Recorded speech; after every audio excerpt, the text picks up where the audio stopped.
I could read a script, but why? We know what happened.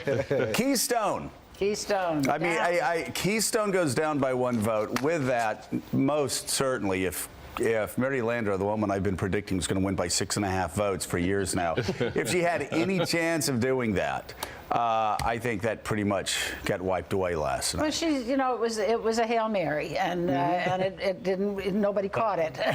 So and the fact is, she was already in a very tough race. Her opponent's polls show him up by 16 points, and another poll showed him up by about 20. Right. But so she's going to have a very hard time. The state has really turned against the president, and that's what she's dealing with. So, Robert, explain to me, if you will. We'll show people this a little bit later, but explain to me why the Democrats wouldn't help Mary Landrieu out when you have the State Department in its own environmental assessment said 2 things. 1, Keystone would not increase greenhouse gases, and 2, the alternate methods of moving the oil actually would create more greenhouse gases. Right. I'm trying to figure out why they wouldn't go, okay, environmentalists, we understand you want a scalp, but this is the wrong scalp. We're going to try to save a Democratic senator in Louisiana. Well, I would split the 2 issues. I think that there's... You really can't. But you really can, because I don't think, quite frankly... If you're Mary Landrieu, if I were Mary Landrieu, I would. You can't split those 2. I'd say, wait a second, you're going to appease billionaire extremists. Let me try to explain it. Well, if you don't, I'm just telling you what Mary's. Well, let me go back to your first, I think, question point, which is, I don't think the Keystone Pipeline was going to. It's a great issue in Louisiana. There aren't 20% of people that are going to change their vote because Keystone Pipeline passes the U.S. Senate. In Louisiana? In Louisiana. It creates jobs in Louisiana. It shows that she has impact in Louisiana. So you'd say 1 in 5 voters currently supporting one candidate would vote for a totally different candidate had the pipeline passed last night? I would say that instead of throwing a Hail Mary pass, it's the Packers kneeling, or the Saints kneeling on their own 15-yard line. And just the Democrats the Saints that played last week against the Bengals and lost. I think she had a chance. I wouldn't go that far. I think, look, her biggest problem was that the Democrats lost the Senate, because her biggest asset was, aside from her serving the state, is that she was going to be chairman of the Energy Committee, and losing the Senate for the Democrats meant she was no longer going to be chairman of Energy. So a lot of business people who had been supporting her now say, well, she's not able to do it for me don't now. you do everything that you can do to help your own, to elect your own? It was very interesting. The Democrats who voted for Keystone yesterday were pretty much every Democrat who lost, with the exception of Udall, voted for Keystone. And it shows you that they're the people who are chafing under the current regime. So, Robert, let me get back to why is this such an important point if the president's own State Department says that the environmental impact is worse having tractor trailers move this than having the pipeline. Right, or trains. Or trains, I mean, I think what members in the Democratic caucus would tell you is that they believe that if you're going to make significant progress on global warming, that this is the type of oil that we have to start weaning ourselves off of in the meantime, because the refining process of taking it says specifically 11 volumes of study that this will actually lessen the Republican greenhouse gas impact. But and we know it's going to pass in January. Right.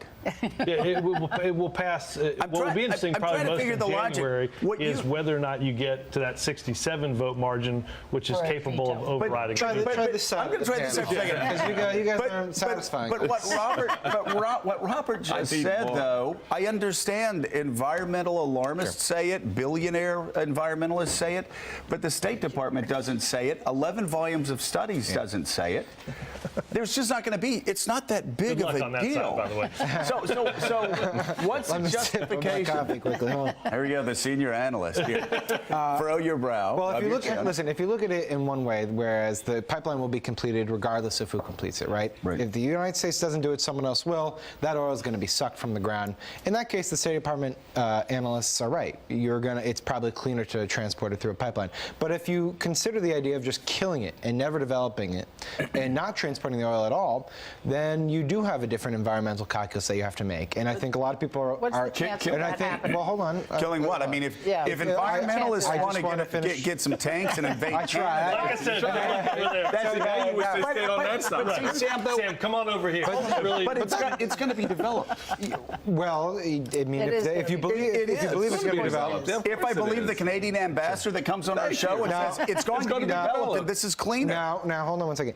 In the process of getting this Okay, developed, you're they just have making it in the worse. process of getting this developed, TransCanada has been forced to take actually more concrete steps to ensure that the pipeline is safer. All right. And those are, those are. Hold on one second. Hold on. Seriously. Michael, Seriously, because I deserve to finish this one thought.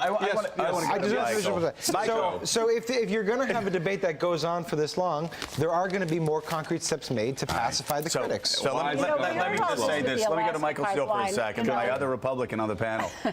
Happy days are here again. There you go. I mean, this is what Republicans have sounded like for 10 years, trying to justify stupid things. Like when we're trying to argue against logic and argue against science. Yep. It hurts. It hurts. It's much better being in this position. It's with much science better. on your side. Let me just say, are you guys now on the side of science? I just want to get that on the record. Because if there's anything the side of the table would like to do, it's like get something on the record. Well, I've said before, I'm not good at science, but I am on the side of science. I mean, and like I said, Michael,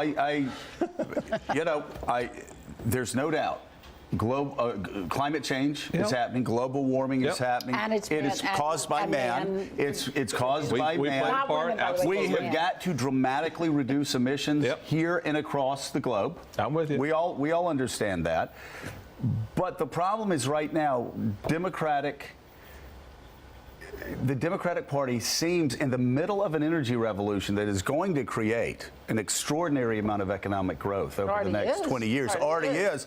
Democrats are on such the wrong side of this because their biggest contributors, the big money on the left, are all environmental, not all, but there are a lot of environmental alarmists out there that don't care about science, that don't care about 11 volumes of study in Barack Obama's own State Department. Well, it just speaks to the spheres of influences that it's the truth. It's very true that drive these issues, and whether it's a conservative issue on the right or an issue like this on the left, that's what's driving the policy. And the question I have is, we've been sitting and doing this dance for what, 6 years now, 7 years? Yeah, this is not something new. The science is, as you said, we got 11 volumes of science on this thing. Let's just pass it and get the jobs going, and let's get the economy moving, because the reality of it is all the stuff you talk about environmentally is going to be it's longer term. And we've heard this over the years about all of these things. I mean, the Alaska pipeline was going to kill the caribou, right? The caribou love it. They sort of cozy up to it. It keeps them warm. It's right. I'd love to have one right here, right now. Yeah, it's but so it does. We are in a place where the United States is now exporting energy. This is a huge deal, and by the way, exporting it through the port of New Orleans, which is also very important to my state. Yeah. But so this is an opportunity to really become energy independent, and that is what Mary Landrieu was saying. We're going to be the number one producer of oil by 2020. The natural gas revolution. I mean, Democrats are going to have to figure out how to get right with this issue, but. You keep laughing. No, I am dead serious. Democrats, but hold this on, is a perfect example of how Democrats are on the wrong side. We're like in the 10th minute here, and you would think that Democrats are totally opposed to energy, and I think that's a crazy thing to say. Keystone is one aspect of how about it is highly symbolic. I think there are plenty of Democrats that are for fracking. There are plenty of Democrats that are for natural gas, quite frankly. It's far cleaner. Because those aren't the voices you're hearing. That's what Joe's point is. You're being driven by other interests. And the problem is, that's not. That's not even remotely fair to any Democrat that. Oh, it's totally fair. On the national or the local stage. So Republicans are the only one who are driven by their narrow interest within the party. So let me get a question here, Robert. Come on, Rob. I don't know what your point Robert, is. guys, stop for 1 second. I got to ask you a question. This is the bigger. You've asked me like 8, but go ahead and try 9. I'm all for it. Okay, let's let silence. Okay. I'm going to ask a question now. The bigger point is this. All right, go ahead. The debate in Washington, the debate on editorial pages, the debate on cable news and prime time is twisted and distorted by big money in politics. And I will say, for the left, Keystone, I believe, is an example of that. So now when we have an important debate about climate change and how we reduce emissions, we have what I call climate alarmists versus science deniers. On one side, you get people that get tons of money from the Tom Steyer types that are going to go over the cliff and even let a Democrat dangle in the breeze. And on the other side, you got people that get all of this oil money that are denying science, that global warming exists. So isn't this a much bigger problem that so many of our debates are twisted and contorted by this big money? Absolutely. Which has been my point for 11 minutes, and it only took me 11 minutes and 46 I would agree seconds. with that, but Joe, I'm going to Robert first. I don't think anybody would discount the fact that money on both sides plays a big role in this, but I think if you're going to merge these two circles into some overlap that requires continued energy exploration to power both our economy and hopefully fuel most of the world's economy with something cleaner, then the argument that you're going to have in the next 15 years is not to continue to pull out the same amount of energy that emits the same amount of carbon dioxide if you believe in the science that has to reduce the amount of carbon dioxide in order to make progress on climate change. I think the fundamental argument that ultimately people are going to make, and you alluded to this, is that you said, that the environmental is more of a medium or long-term impact. If you believe in that second circle, which is the science denying circle, then you're going to have to figure out ways in which the country and the world are powered using energy that emits less pollution in the future. Okay, so I mean, obviously we can do that. We're going to have to make investments in infrastructure. We can have a green energy grid coast to coast. That certainly helps. Obviously, transportation that gets people out of their cars and into other modes helps. Cafe standards of 40 miles per hour. All of those, though, are going to take a little longer because you don't want a shock to the economy.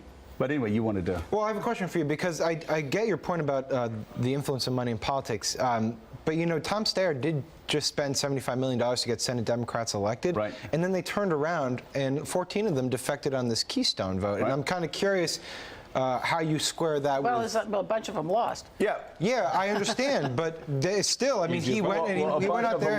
And the most he went out there and he the most tried to elect important them. Democrat is listening to Tom Steyer instead of his own State Department and suggesting that he would veto this bill. So.